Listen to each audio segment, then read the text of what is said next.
आणि आता आपल्या चर्चेकडे वळूया।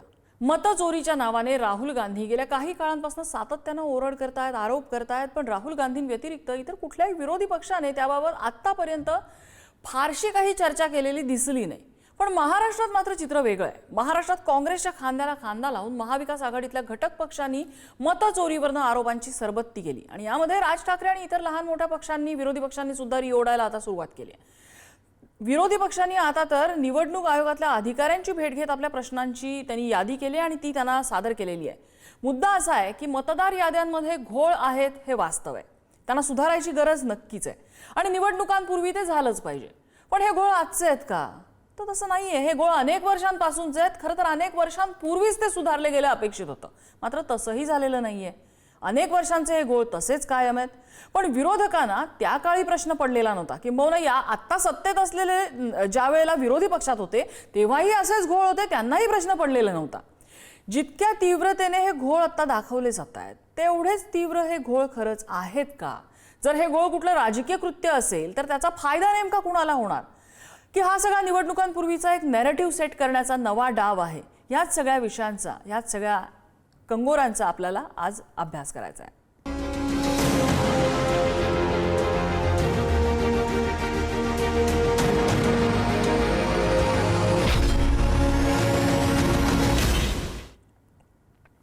आणि याच संदर्भातल्या चर्चेत आपल्यासोबत सहभागी होत आहेत काँग्रेसचे आमदार हेमंत ओगले आहेत, भाजपाचे सहमुख्य प्रवक्ते अजित चव्हाण आपल्यासोबत आहेत आणि पुढारीच्या मल्टीमीडिया संपादक मृणालिनी नानिवडेकर आपल्यासोबत आहेत। चर्चेला सुरुवात करण्यापूर्वी आज ही जी मीटिंग झाली निवडणूक आयोगासोबत, तर त्यानंतर उपमुख्यमंत्री एकनाथ शिंदेंची प्रतिक्रिया आली, आपण ती ऐकूया। राज्य संस्थांमध्ये त्यांचा पराभव समोर दिसू लागलेला आहे आणि म्हणून हा रडीचा डाव आहे। हा रडीचा डाव खेळण्यासाठी ते आलेले आहेत, परंतु महाराष्ट्रातली जनता शून्य आहे। महाराष्ट्रातली जनता काम करणारे, विकास करणारे, लोकाभिमुख कल्याणकारी योजना सुरू करणारे, शेतकऱ्यांच्या पाठीशी उभे राहणारे या सरकारच्या मागे, महायुतीच्या मागे या महाराष्ट्रातली जनता उभी राहील। आणि ते किती काही एकत्र आले, काही सगळं झालं तरी सुद्धा महायुती या येणाऱ्या स्थानिक स्वराज्य संस्थांमध्ये प्रचंड यश मिळवेल आणि प्रचंड विजय मिळवेल। रडीचा डाव असा आरोप उपमुख्यमंत्री एकनाथ शिंदे यांनी केलेला आहे। अजित चव्हाण, भाजपाचा पण असाच आरोप आहे का की विरोधी पक्षांचा हा सगळा रडीचा डाव आहे? मी आपल्याला सांगतो की मत चोरीच्या बाबत सातत्यानं बोलून अशा पद्धतीची अफवा पसरवून पुन्हा एकदा लोकसभेला ज्या पद्धतीनं मतदारांना आपण एक प्रकारे त्यांची दिशाभूल करू शकलो तसं करू शकू का, असा हा केविलवाणा प्रयत्न आहे। माझं असं स्पष्ट म्हणणं आहे की या विषयामध्ये मतदार याद्या देशभरामधल्या यांच्यामध्ये दुरुस्त झाल्या पाहिजे का, तर त्या निश्चित झाल्या पाहिजे। परंतु ज्या पद्धतीनं काहीतरी अणुबॉम्ब टाकू असं सांगून एक फुसका बार राहुल गांधीजींनी सोडला, माझं त्यांना आव्हान आहे की ते स्वतः ज्या मतदारसंघातून निवडून आले आहेत ना, त्या मतदारसंघामधल्या एकूण सगळ्या निवडणूक यंत्रणाच्या बाबतीमध्ये त्यांनी एक याचिका दाखल करावी की बाबा ही निवडणूक कशी झाली, फेअर झाली का अनफेअर झाली, याच्या संदर्भामध्ये तपास व्हावा। धोका असा आहे की ही जी व्यवस्था आहे, मला निवडणूक आयोगाचं समर्थन करायचं नाही किंवा निवडणूक आयोगाच्या बाबतीमध्ये निवडणूक आयोग त्यांची बाजू मांडेल। राजकीय पक्ष म्हणून आम्हाला असं वाटतं की ज्या सिस्टीममधनं आपण जातो सगळे लोक, त्या सिस्टीमवर प्रश्नचिन्ह उपस्थित करून आपण एक प्रकारे देशामधल्या एका महत्त्वाच्या सिस्टीमला उद्ध्वस्त करायचा प्रयत्न करताय का? यांचा पराभव झाला तर ईव्हीएम वाईट असतं, यांचा पराभव झाला तर मतदार याद्यांमध्ये घोळ असतो। आम्ही मतचोरी करत नाही, आम्ही मनाची चोरी करतो। माननीय पंतप्रधान नरेंद्र मोदीजींच्या नेतृत्वाखाली आम्ही 29 सुद्धा जिंकू। त्याचं कारण असं आहे की जनतेची कामं, लोकाभिमुख सरकार, माझे नेते आदरणीय देवेंद्र फडणवीस साहेबांनी आम्हाला विधानसभेला सामोरं जाण्याआधी एक कानमंत्र दिला की आपण शोध घेतला पाहिजे की लोकांकडे आपण जाण्यामध्ये काही चुकतोय का, आपण काही दुरुस्त केलं पाहिजे का।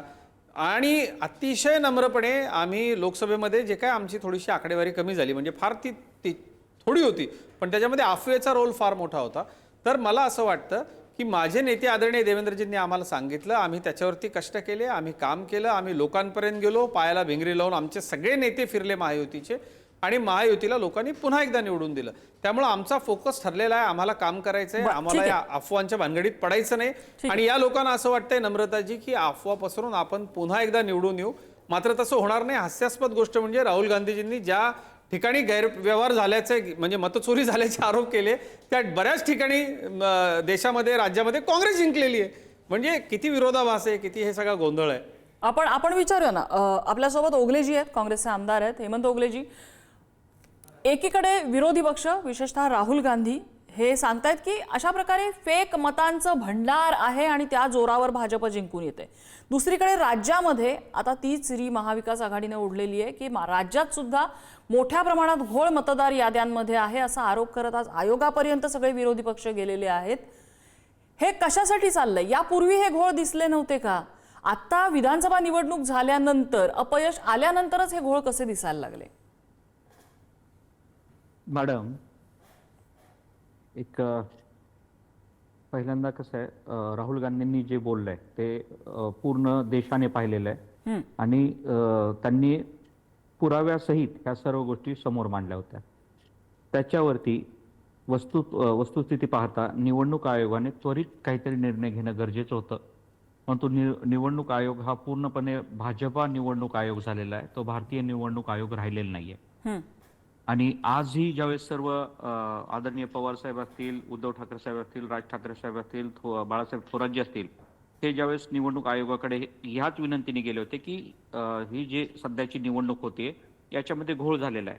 मी माझ्या मतदारसंघाचं सांगतो, जवळपास 8,500 मतदान, प्रत्येक 17 प्रभाग आहेत माझ्या श्रीरामपूर नगरपालिकेमध्ये. 17 प्रभागामध्ये त्यांची पूर्ण प्रभाग तोडले गेलेत इकडे तिकडे. आणि त्याच्यामध्ये मतदान पण प्रत्येक प्रभागामध्ये 400 ते 700 मतदान हे इकडच्या प्रभागातून तिकडे, तिकडच्या प्रभागातून तिकडे, किंवा ते मतदारच नाही आहेत, असं जवळपास 8,000च्या आसपास मतदान आहे. त्या संदर्भात मी स्वतः काल निवडणूक आयुक्त साहेबांना भेटलो आणि त्यांचे हे निदर्शनास आणून दिलं की साहेब हे असं झालेलं आहे. त्यामुळं काल 17 तारखेपर्यंतची निवडणुकीची जी काही आपल्याला निवडणूक आयोगाने काल शेवटची वेळ दिली होती की तुम्ही कालपर्यंत तुमचं म्हणणं मांडू शकत होता, तर ती निवडणूक आयुक्तांनी ती वेळ वाढवून 17 तारखेपर्यंत दिली आहे. तर याचा अर्थ कुठेतरी गडबड झालेली आहे आणि ह्या गडबडीचा महाविकास आघाडी म्हणून आम्ही निषेध करतो. आणि राहुल गांधी जे बोलतायत ते त्याच्यामध्ये 100% वस्तुस्थिती आहे. कारण हे सरकार येणारच नव्हतं, या सरकारच्या विरोधात पूर्ण जनता होती. परंतु हे जे काही झालेले ते हे फक्त सेटिंगमुळे झालेलं आहे, नाही तर यांच्यामध्ये एकही आज हे सरकार बनू शकलेलं नसतं. कारण शेतकरी असतील, युवक असतील, सर्वच घटक याच्यामध्ये नाराज ओगलेजी असताना हे कसं सरकार असेल? म्हणजे अगदी 6 महिन्याच्या अंतराने लोकसभा आणि विधानसभेच्या निवडणुका झाल्यात. लोकसभेमध्ये तुम्हाला चांगलं यश मिळतं, विधानसभेमध्ये तुमचा पराभव होतो, असा कसा दावा तुम्ही करू शकता? मॅडम, ज्यावेळेस आपण पाहता की 400 पारचा मोदी साहेबांनी नारा दिला होता, 400 पार झाले नाही, ते 200च्या आसपास म्हणजे 50%वरती येऊन बसले. त्यावेळेस त्यांच्या लक्षात आलं की आता इथं महाराष्ट्रात सरकार बनणार नाही. पूर्ण सगळी यंत्रणा महाराष्ट्रात लावली गेली. एका घरामध्ये आपल्या महाराष्ट्रामध्ये पण राहुल गांधीजींनी 2 मतदारसंघांचं उदाहरण दिलेलं आहे की कशा पद्धतीमध्ये हेराफेरी झालेली आहे. राहुल गांधींनी ज्याच्यात हेराफेरी सांगितली तिथे काँग्रेस अजितजी त्यांचं म्हणणं ऐकून घेऊया आपण. अजितजी, मी तुम्हाला संधी देते, आपण त्यांचं म्हणणं तर ऐकून घेऊया. मी आपल्यामध्ये बोललो नाही, आपण ज्यावेळेस बोलत होता खोटं बोलायचं, रेटून बोलायचं आणि अफवा पसरवायची असा कार्यक्रम आहे काँग्रेसच्या लोकांचा. तुम्ही म्हणताय घोळ नाहीये, मतदार यादीमध्ये घोळ नाहीये, माझ्या स्वतःच्या उदाहरण घोळ असेल तो शोधावा, ते दुरुस्त करावं. परंतु भाजपा निवडणूक आयोग झालेला आहे ही टीका काही मी खपवून घेणार नाही. आपण त्यांना म्हणणं तर पूर्ण करून द्या. मी तुम्हाला क्रॉस करायला वेळ देते. ओगलेजी बोला. तर नम्रताजी, हा भाजपचा असा अजेंडा आहे की ज्यावेळेस खरं बाहेर पडतं तेव्हा सगळ्यांनी मिळून आरडाओरडा करायचा. निवडणूक खोटं तुम्ही सांगून लोकसभेला आदिवासी बांधवांना, दलितांना, सगळ्यांना तुम्ही खोटं सांगितलं. संविधान खतरे में, कसलं खतरे में? परंतु संविधान खतरे में खोटं बोलायचं, मतं मिळवायची हे आता निवडणुकांमध्ये यापुढे चालणार नाही. अजितजी, त्यांचं म्हणणं ऐकून घ्या ना. तुम्ही बोलताना ते शांत होते. त्यांचं म्हणणं ऐकून घ्या. ओगलेजी बोला. पूर्ण पहिल्यांदा म्हणणं आमचं ऐकून घ्या. तर हे पूर्ण हा गोंधळ घालतात भाजपवाले. आणि त्यांनी आज मी पाहतो की परवा दिवशी एक न्यूज होती आणि सगळ्यांना माहिती की एकाच घरात 200 मतदार सापडलेले आहेत. हे कसं शक्य आहे? ज्यावेळेस यंत्रणा पूर्ण यांनी ताब्यात घेतलेली आहे आणि त्या यंत्रणेचा गैरवापर करून हे निवडणूक आयोगावरती आणि सर्व प्रशासनावरती दबाव आणून ज्या पद्धतीने कारभार करतायत ठीक आहे. अत्यंत चुकीचा आहे. आपली लोकशाही ओगलेजी, धोक्यात आहे. तुम्ही हे ही लोकशाही उदाहरण वाचली काढलं हे पाहिजे. बरं झालं. हे कालच आमच्याकडे पुढारी न्यूजवरती आम्ही कालच ही बातमी दाखवली होती. एका घरामध्ये जिथे प्रत्यक्षात 9 मतदार आहेत त्या घरामध्ये 200 मतदारांची नोंद आहे. आम्ही पुढारी न्यूज तिथे फील्डवरती गेलो. ती यादी जी ते बंग म्हणून होते कार्यकर्ते त्यांनी दाखवली. त्याच्यामध्ये 200 जणांचा तर पत्ता एका घरामध्ये दाखवलेला होता. आता हे खरंच मतदार नॉन एक्झिस्टंट आहेत का ह्याचा सुद्धा आम्ही तपास केला तर आम्हाला असं दिसलंय की ते मतदार त्याच भागात आहेत. आजूबाजूला शेजारी पलीकडे अलीकडे असे राहत आहेत. सगळेच्या सगळे आम्ही नाही तपासू शकलो. आमच्याकडे तेवढा वर्कफोर्स नाहीये. पण आम्ही त्यातले काही मतदार तपासले. काही मतदार त्याच भागात राहत आहेत मात्र त्यांचा पत्ता हे जे घर क्रमांक 1 आहे ज्याच्यामध्ये 200 जणांची नोंद झाली त्यांचा पत्ता तिथे आहे. तर त्या पत्त्यावर राहत नाही. त्यांचा पत्ता वेगळा आहे. मग त्यांचा पत्ता ह्या घराचा कसा आला. म्हणजे जसं दाखवलं जातं की 200 मतदार एक्झिस्टच करत नाहीत तर अशी ही परिस्थिती नाहीये. हे मतदार त्याच भागात आहेत. आता त्यांचा पत्ता का चुकला किंवा तिथे घर क्रमांक 1 मध्ये का नोंद झालं त्यांची नोंद ही पत्त्याची नोंद ही तिथे का झालेली आहे हा तपासाचा भाग आहे. मी येते पुन्हा एकदा आपल्याकडे. नानिवडेकर मॅडम, ह्या सगळ्याचा राजकीय अर्थ काय निघतो आता. कारण ज्या पद्धतीने विरोधक दाखवत आहेत मतदार याद्यांमध्ये घोळ आहे का तर नक्की आहे. तो कुणीतरी केलेला आहे का तर हा तपासाचा भाग आहे. पण ह्या सगळ्यामधनं एक मोठं राजकीय नॅरेटिव्ह सेट होतंय असं नाही वाटत. निवडणूक आयोग ही यंत्रणा देतच नाही ना तपासायला. मी येते कसं आहे तपासायला त्यांनी सांगितलं होतं राहुल गांधींना की ऍफिडेव्हिट वरती तुम्ही आम्हाला अर्ज द्या. राहुल गांधींनी ऍफिडेव्हिट वरती दिलेलं नाहीये हे तिथेच वास्तव आहे. विरोधी पक्ष नेता हा आम्ही तुमचे आरोप पूर्ण खोडून नाही काढत आहोत. ओगलेजी तुमचे आरोप आम्ही खोडून नाही काढत आहोत. आमचं एवढंच म्हणणं आहे की हा तपासाचा भाग आहे. प्रूफ पूर्ण देशापुढे मांडलेला हा विषय.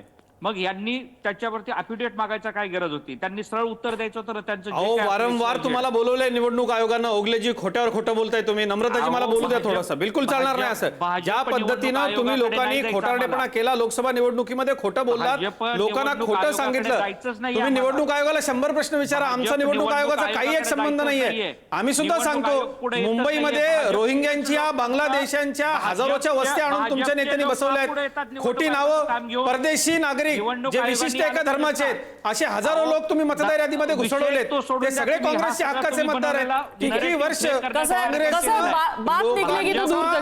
पद्धतीने खोदायला लागलं तर मग अख्खा डोंगर खोदावा लागेल. त्याच्यामध्ये फक्त आरोप प्रत्यारोप होतील. आपल्याला सोल्युशन सापडणार नाही. विकासाचा अजेंडा नाहीये. ओगलेजी आणि अजितजी तुम्हाला दोघांनाही विनंती आहे. आरोप एकमेकांवर करत राहिला तर आपल्याला सोल्युशन सापडणार नाही. मिळतील आपल्याला लोकसभेप्रमाणे मागच्या. अशी एक आशा या लोकांना आहे जी अत्यंत खोटी आहे. या देशामध्ये तुम्ही निवडणूक आयोगाला प्रश्न विचारा ना. निवडणूक आयोग जेव्हा तुम्हाला बोलवतो निवडणूक आयोग सांगतो की बाबा रे या मशीनमध्ये ओगलेजी आणि अजितजी तुम्ही दोघंही एकमेकांना खोटं पाडणार आहात आणि तुमच्या पक्षाची म्हणून ती भूमिका योग्य आहे. मात्र या ठिकाणी आरोप प्रत्यारोप करत राहिलं तर चर्चा पुढे जाणार नाही. त्यामुळे मी प्लीज विनंती करते आपण याचं थोडंसं राजकीय विश्लेषण सुद्धा करूया. आपण थोडंसं राजकीय विश्लेषण करूया ना. एका गल्लीमध्ये 5-5 हजार बांगलादेशी नावं 5-5 हजार रोहिंग्यांची नावं एका विशिष्ट धर्माच्या लोकांची नावं तुम्ही मुंबईमध्ये येऊन नोंदवता. तुम्ही नाशिक नोंदवता. तुम्ही पुण्यामध्ये नोंदवता. तोच त्याच्या गावालाही असतो. हे लोक सगळे तुम्हाला मतदान करतात. सांगा ना त्याची उत्तर द्या ना. अहो संगमनेरमध्ये का हारला तुम्ही. का हिंदूंनी तोंडावर पाडलं तुम्हाला. स्वतःचं थोडं आत्मपरीक्षण करा. आरोप करत बसण्यापेक्षा ना का राहुल गांधी हरले लोकसभेमध्ये मागच्या वेळेला जरा या सगळ्याचं आत्मपरीक्षण करा. ठीक आहे आत्मपरीक्षण वगैरे करायचं तर प्रत्येक पक्ष आपला करेल. अजितजी आणि ओगलेजी माझी दोघांनाही विनंती आहे आपण पॅनलवरच्या इतरांनाही बोलून देऊया. आपण पॅनलवरच्या इतरांनाही बोलून देऊया प्लीज. त्याची एक थोडीशी कर्टसी असते. नानिवडेकर मॅडम या सगळ्यामध्ये राजकीय अर्थ सुद्धा नक्की दडलेला आहे. तो कसा आपण राजकीय अर्थ जाणून घ्यायचा. निश्चित राजकीय अर्थ दडलेला आहे. कारण हे दोघही प्रवक्ते आपल्या चर्चांमध्ये ज्या रीतीने परस्परांवर आरोप करतायत आणि काही एक तटस्थ बाजू ऐकूनही घ्यायला तयार नाही आहेत त्यातच त्या सगळ्याचं इंगित आहे. नम्रता जसं तू म्हणालीस की या देशातल्या मतदार याद्यांमध्ये काही घोळ आहेत. इतका प्रचंड मोठा देश आहे की या देशामध्ये असे काही घोळ असे काही गोंधळ असणं हे साधारणतः स्वाभाविक मानलं गेलं पाहिजे. आता त्या स्वाभाविकता लक्षात घेऊनच मतदानाला सामोरं जायचं असतं का तर निश्चितपणे नाही. पण अशा प्रकारे घोळ असलेल्या मतदार याद्यांनी निवडणुकांना सामोरं जायला नको याबद्दल विरोधी पक्ष आणि सत्ताधारी यात एकमत व्हायची गरज असते. त्यांनी प्रत्यक्ष चर्चेसाठी एकत्र येणं गरजेचं असतं. आज निवडणुका समोर आल्यावर विरोधी पक्ष एक अतिशय महत्वाचा मुद्दा घेऊन जागे झाले आहेत. मी अजिबात म्हणत नाहीये की हा मुद्दा चूक आहे, पण विधानसभेच्या निवडणुका झाल्यानंतर स्थानिक स्वराज्य संस्थांच्या निवडणुका महाराष्ट्रात होणार होत्या. लगेचच 15 ते 20 दिवसांमध्ये मतदार याद्या निर्दोष करा ही मागणी का केली गेली नाही? आज राज ठाकरे जे सगळ्यात कमी मतं मिळवत आहेत या मंडळींमध्ये, त्यांनी काही उत्तम प्रश्न उपस्थित केले, अजिबात नाकारण्यात अर्थ नाही, पण हे प्रश्न उपस्थित करण्यामुळे जरा वेळ झालेला आहे. आता जेव्हा निवडणुकीच्या अधिसूचना जारी व्हायची वेळ आली आहे तेव्हा मतदार याद्यांवर घोळ सुरू आहेत. निवडणूक आयोगाने अत्यंत उत्तमरित्या स्वतःची बाजू मांडायला हवी हे मान्य. कोणतीही यंत्रणा ही जितकी निष्पक्ष आणि निरपेक्ष असेल तितका तिथल्या मतदान प्रक्रियेवरचा जनतेचा विश्वास वाढतो. आपलं संविधानही हेच सांगतं. पण हा निवडणूक आयोग जेव्हा ईव्हीएम तपासायला या म्हणतात तेव्हा कोणत्याही राजकीय पक्षांचे प्रतिनिधी जात नाहीत. लोकसभेनंतर विधानसभेत जी यादी अचानक वाढली त्या यादीची आम्हाला काय फोटोकॉपी द्या अशी राजकीय पक्षांनी मागणी केली. निवडणूक आयोगाचं म्हणणं आहे की आम्ही ऑनलाईन तुम्हाला ती नावं पाठवली आहेत. यातला कोणते राजकीय पक्ष ही ऑनलाईन नावं तपासून पाहतोय? प्रत्येक राजकीय पक्षाचे डीएलओ मतदानाच्या ठिकाणी असतात. त्या डीएलओजनी यातल्या किती आक्षेपांवर त्या दिवशी बोट ठेवलं? डीएलओनी आक्षेप घेतला तर निवडणूक प्रक्रिया ठप्प करावी लागते. तशी प्रावधान पूर्णपणे निवडणूक प्रक्रियेत आहे, पण त्यावेळेला काहीच करायचं नाही आणि नंतर काहीतरी हाकाटी पेटवायची असा आपल्या राजकीय पक्षांचा एक प्रकार झालेला आहे. तो सत्ताधाऱ्यांचाही आहे, तो विरोधी पक्षांचाही आहे. सत्ताधाऱ्यांनी म्हणायला पाहिजे की आम्ही ज्या रीतीने निवडून येतो त्याचं पावित्र्य लक्षात घेता ज्या काय चुका आहेत, ज्या काय त्रुटी आहेत त्या करा दूर, होऊन जाऊ दे. पण कोणालाच या गोष्टींची काही पडलेली नाही. व्हीव्हीपॅटवर जी काय मतं दिली गेलेली आहेत ती तशीच आलेली आहेत 2-3 ठिकाणी. तरी देखील याच्यावरचा राजकीय धुराळा अद्याप शमायला तयार नाही. याचं जरा आत्मपरीक्षण करायला हवं. आता 1 महिना शिल्लक राहिला असताना आपण काहीतरी करतोय असं विरोधी पक्ष सांगतायत आणि दुसरीकडे सत्ताधारी पण जिथे महिलांच्या खात्यात 10,000 रुपये टाकण्याच्या गोष्टी होत आहेत तिथे खरोखर या देशामध्ये लोकशाही प्रत्येक जण आपल्याला पाहिजे तशी वाकवू लागलेला आहे आणि ते वाईट आहे. मतदारांवर अन्याय करणार आहे. निर्दोषपणा प्रत्येक यादीत हा असलाच पाहिजे, पण त्यासाठी इतकी उशिरा जाग घेऊन चालत नसतं. बर, ओगलेजी तुमच्याकडे येते.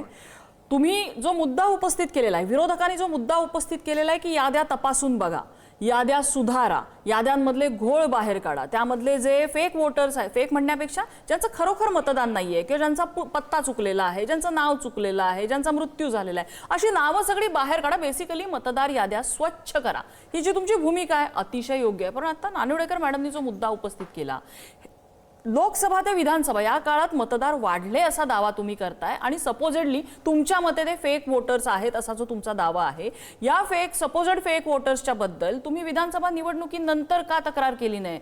निवडणूक आयोगाकडे तक्रार करायला तुम्हाला पुढच्या निवडणुका महिनाभरावर असतानाचाच का मुहूर्त सापडतो आणि त्यामुळे ही जी वेळ आहे त्या वेळेमुळे तुमच्या मोटिव्हवरती प्रश्न उपस्थित केला जातोय. नम्रताजी, हा विषय विधानसभाचं इलेक्शन झाल्यानंतर लगेच सुरू झाला होता की मतदार याद्यांमध्ये घोळ आहे. त्याच्यावरती सगळ्यांनी ऑब्जेक्शन घेतलं, परंतु निवडणूक आयोगाने त्याच्यामध्ये अमेंडमेंट केली आणि ज्या 3 गोष्टी महत्वाच्या होत्या की ऑनलाईन मतदार दिसले पाहिजे ते बंद केले, बाकीची इतर सगळ्या गोष्टी बंद केल्या. मग कोण शोधणार आहे? आज माझ्याकडे माझ्या विधानसभेची जी जुनी यादी आहे ती आहे, परंतु मला आत्ता असं ज्यावेळेस मी चोकलिंगम साहेबांना मागच्या आठवड्यात भेटलो त्यावेळेस मला कळलं की 1 जुलै ही तारीख फिक्स केलेली आणि त्या दिवसापर्यंतचे जे मतदार आहेत तेच मतदार पुढे आपल्या येणाऱ्या जिल्हा परिषद आणि नगरपालिकांना असणार आहेत. मग हे निवडणूक आयोगाने त्याच वेळेस डिक्लेअर करायला पाहिजे होतं. हे इतक्या दिवस का लपवून ठेवलं? त्यानंतरनं जे नोटिफिकेशन काढली त्याच्यामध्ये फक्त म्हणजे ऑब्जेक्शन घ्यायला तुम्हाला 5 ते 6 दिवसाचा वेळ दिला, त्याच्यामध्ये 3 सुट्ट्या होत्या. हा जो गडबडीचा गोंधळ घातला जातोय ना, हा जाणून बुजून की पुढच्यांना संधीच मिळाली नाही पाहिजेत आणि अगोदरच सर्व सेट करून ठेवायचं. मग अशा वेळेस ऑब्जेक्शन घेणं हे बरोबर आहे लोकशाहीमध्ये प्रत्येकाला ऑब्जेक्शन घेण्याचा हक्क आहे आणि ही लोकशाही टिकली पाहिजे, हाच विरोधी पक्षांचा सर्वांचा प्रयत्न आहे आणि ही लोकशाही संपवावी असा सत्ताधाऱ्यांचा प्रयत्न आहे.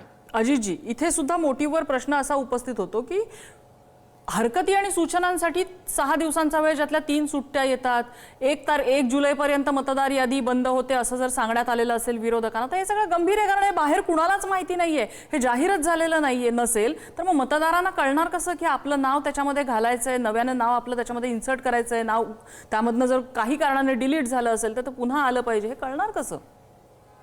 नम्रताजी, हे निवडणूक आयोगाला विचारायचे प्रश्न आहे. मी भारतीय जनता पक्षाचा सहमुख्य प्रवक्ता, मी माझ्या पक्षाची बाजू इथं आपल्याला मांडतो. यांनी या सगळ्याचा बादरा आणि संबंध भारतीय जनता पक्षाशी जोडण्याचा प्रयत्न केला, त्याचा मी तीव्र शब्दात धिक्कार करतो.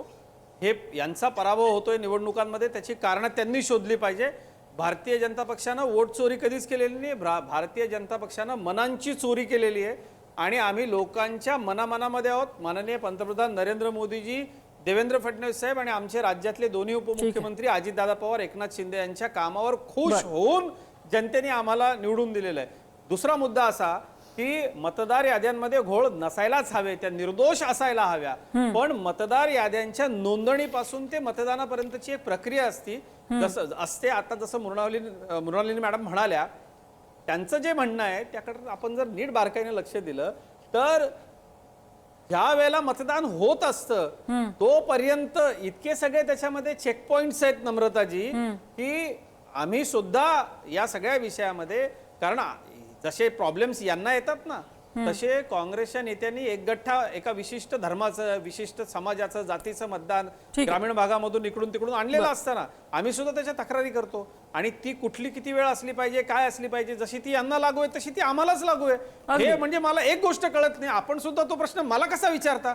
अहो, आम्ही राजकीय पक्षाचे कार्यकर्ते होतो, आम्हाला सुद्धा तेवढाच वेळ मिळाला, तेवढा यांना मिळाला. त्याच्यामध्ये म्हणून ते विचारतायत. नाही, याच्यामध्ये एक गोष्ट लक्षात घ्या की आम्हाला दोघांना सेमच वेळ मिळालेला आहे. मग याच्यामध्ये हे तुम्ही मला विचारताय, तुम्ही निवडणूक आयोगाला विचारा. आणि दुसरा विषय असा की बोगस मतदार याद्यांमधले घोळ, चुकीचे पत्ते, नावं वगळणं, याच्यावरती सातत्यानं आक्षेप आम्ही सुद्धा घेतलेला आहे ना. आणि माझं तर असं म्हणणं आहे, म्हणजे बघा हे किती हास्यास्पद आहे. राहुल गांधींचा दर वेळेला तुम्ही मीम्स आणि जोक्स आणि सोशल मीडियावरचे सगळे जोक बघता का राहुल गांधींच्यावरचे? किती म्हणजे अक्षरशः एखाद्या छोट्या 5वी 6वीतल्या मुलाला कळेल की बाबा रे, मतदार यादींमधली नोंदणी, ती संपूर्ण प्रोसेस आणि ऍक्च्युअल मतदान याच्या दरम्यान भाजप, काँग्रेस, सर्व विरोधी पक्षांचे लोक तिथे असतात. एक फार मोठी यंत्रणा असते, सरकारी यंत्रणा असते. मुद्दा लक्षात आला, ही सगळी सिस्टीम आपण जर आता मांडत बसलो तर आपल्याकडे वेळ पुरणार नाही. मात्र एक तुमच्या प्रश्नाचं उत्तर द्यायला हा प्रश्न मी तुम्हाला का विचारते, कारण तुमचे विरोधक आहेत, त्या विरोधकांनी तुमच्यावर आरोप केलाय की ही सगळी जी सिस्टीम आहे, आपली संवैधानिक सिस्टीम, ही तुम्ही इन्फ्लुएन्स करताय असा तुमच्यावरती आरोप आहे. त्या आरोपांबाबतचा तो प्रश्न होता, ज्याचं उत्तर कसंही देण्यासाठी तुम्ही फ्री आहात, ज्याचं उत्तर तुम्ही दिलेलं आहे. नानिवडेकर मॅडम, शेवटची 30 सेकंद आहेत. वाइंड अप कमेंट, हे वेगळं नॅरेटिव्ह निवडणुकीवरती परिणाम करेल का?